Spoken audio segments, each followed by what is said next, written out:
Long runs are the perfect opportunity for meditation and self-reflection. Lately, on my early morning runs and on my weekly long runs, I find myself reflecting on the tenets of stoicism. And if this topic interests you, this is the second video in a series I'm doing on running and stoicism. If you like this video, I encourage you to check out my previous video on turning obstacles into opportunities. In the modern world, we are constantly inundated with technology and entertainment. I have found a new appreciation for meditation and quiet reflection while I'm on my long runs. With my body locked in a rhythmic pace, my mind is free to wander. It's free to get bored, reflect on things I otherwise would not concentrate that much on. Everywhere I go, I see people constantly otherwise engaged with some sort of distraction, something that doesn't allow them to get bored, staring at their phones, or listening to a podcast, or watching a YouTube video like you're doing right now, and that irony is not lost on me at all.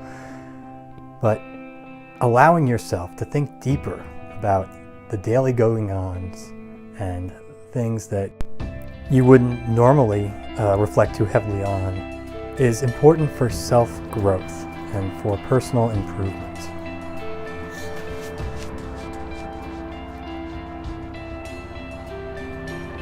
Lately, I found myself on these runs reflecting on events of my life that have long since passed, but do hold significant meaning to me and who I am as a person.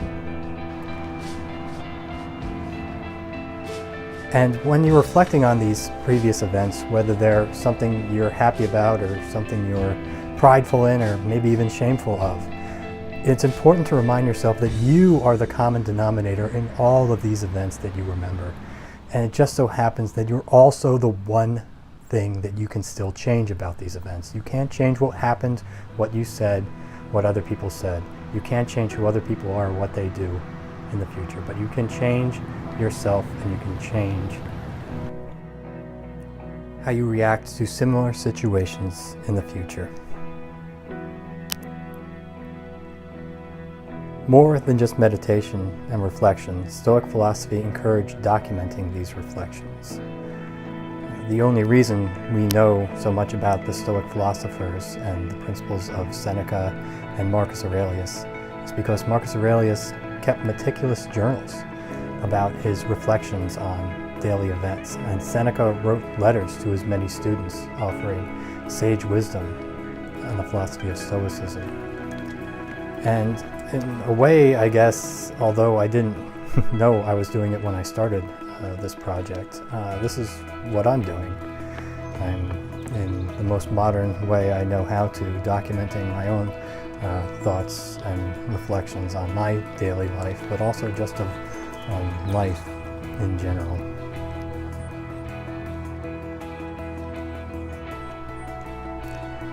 If you enjoyed this video, please consider liking, subscribing, or sharing on my YouTube page or wherever you found this video. There's more coming. I plan a few more on this topic of stoicism and running, and then maybe I'll change to something else. I also have a cooking program on my YouTube channel, so please check that out. In the fall, I'll be running the New York City Marathon. I'll be running for a charity that supports youth programs all across the country, so please consider donating to that.